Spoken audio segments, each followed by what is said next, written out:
Dewan juri yang terhormat, paradigma dunia saat ini adalah ketika seseorang orang tua akan mengarahkan anaknya untuk menjadi seseorang yang sukses dengan beradaptasi dengan keadaan anaknya dalam status quo tanpa harus mementingkan bakat yang dimilikinya.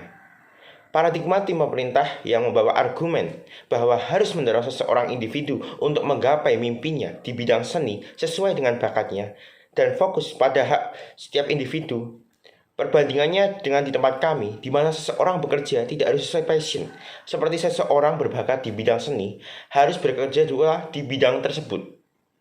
Sebuah hal di mana dalam status quo, pekerja-pekerja di bidang sains lebih dibutuhkan dan diprioritaskan, sedangkan bidang seni hanya sebagai pekerjaan sampingan yang menambah uang sebagai tempat untuk rehat. Sebagai contoh, pada saat ini akan lebih dipentingkan teknisi-teknisi seperti dalam PLN, dalam berbagai teknik nuklir, teknik untuk membuat barang-barang yang sudah berdasarkan ilmu teknologi AI.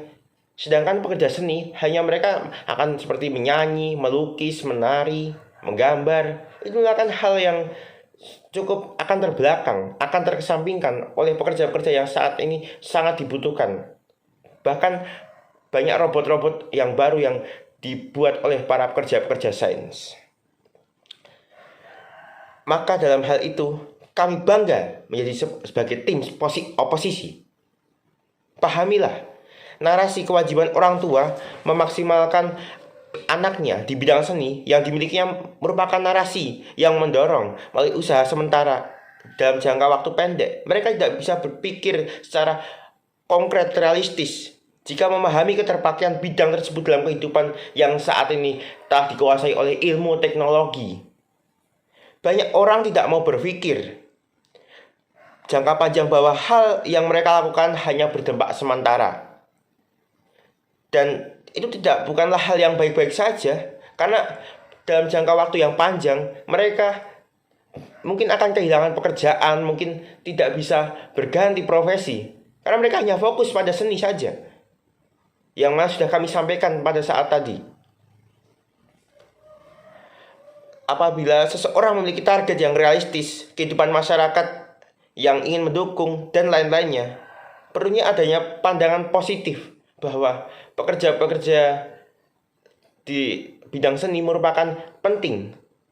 Bukan malah mereka mengarahkan pada bidang-bidang seni yang mana merupakan hal-hal yang akan membuat masalah-masalah seperti skill yang akan hilang dan lain-lainnya. Itu bukanlah hal yang penting untuk dibahas.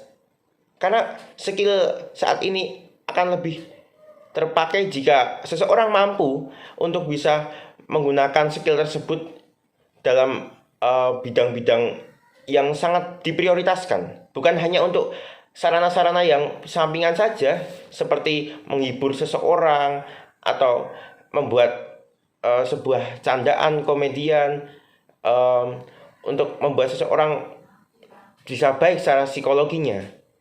Itu bukanlah hal yang sekarang dibutuhkan, bukan menjadi hal yang prioritas. Beberapa respon sanggahan untuk tim pemerintah.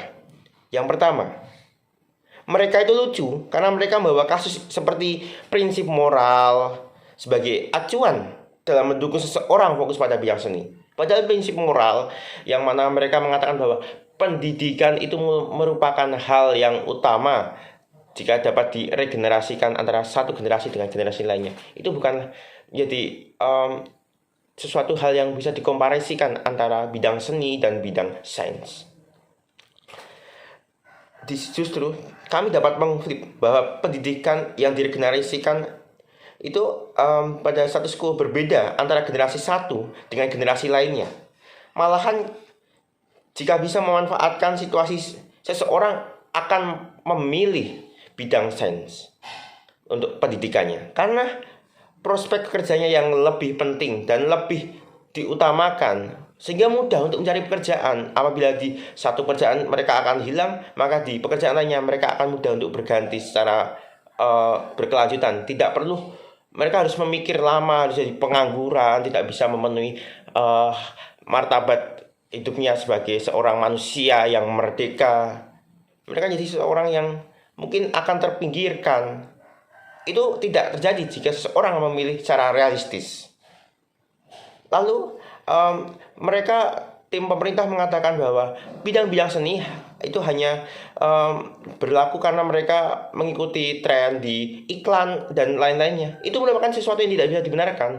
Justru karena mereka mengikuti tren dari iklan tersebut merupakan salah satu contoh bahwa yang bisa membuktikan kalau pekerja seni itu sekarang sangat dibutuhkan, sehingga ditemukan di iklan di mana-mana. Sedangkan pekerjaan seni tidak diiklankan, itu karena mereka bukanlah sesuatu hal yang sedang dipromosikan dan dipakai secara luas saat ini. Lalu kami memiliki argumentasi bahwa dalam status quo seseorang bidang seni saat ini tidak dipentingkan karena dalam bidang-bidang yang lainnya seperti sains itu seperti listrik, lalu alat komunikasi, mereka lebih dibutuhkan karena hasilnya itu mereka akan bisa maksimal untuk mengembangkannya. Dengan di bidang seni mereka hanya akan stagnan di bidang-bidang seni-seni tersebut secara monoton, tidak bisa dinamis, tidak bisa berganti, tidak ada hal yang bisa dikembangkan lebih lanjut. Hanya itu saja. Sedangkan di bidang seni, di bidang maksud kami di bidang sains, mereka bisa memiliki cuan, memiliki uang yang lebih banyak karena mereka sukses bisa mengembangkan itu menjadi sangat. Contoh saja Elon Musk, mereka menjadi sukses karena mereka mengembangkan di bidang seni. Lalu memiliki faktor eksternal dan internal. Jika seorang memiliki eksternal, jika kondisi lingkungannya berbeda, mereka akan memilih sesuai yang kondisi lingkungannya. Tidak hanya karena faktor internal saja, mereka akan memiliki passion tersebut. Mereka akan berkarya sesuai dengan kondisi lingkungan, bukan hanya passion, karena mereka mementingkan hal yang cukup realistis dibandingkan passion yang hanya apa itu. Hal ini komparisinya sangat penting, di mana seseorang tidak bisa memenuhi egonya masing-masing, tapi harus realistis dan sesuai dengan apa yang menjadi jangka panjang. Terima kasih, kami bangga sebagai tim oposisi.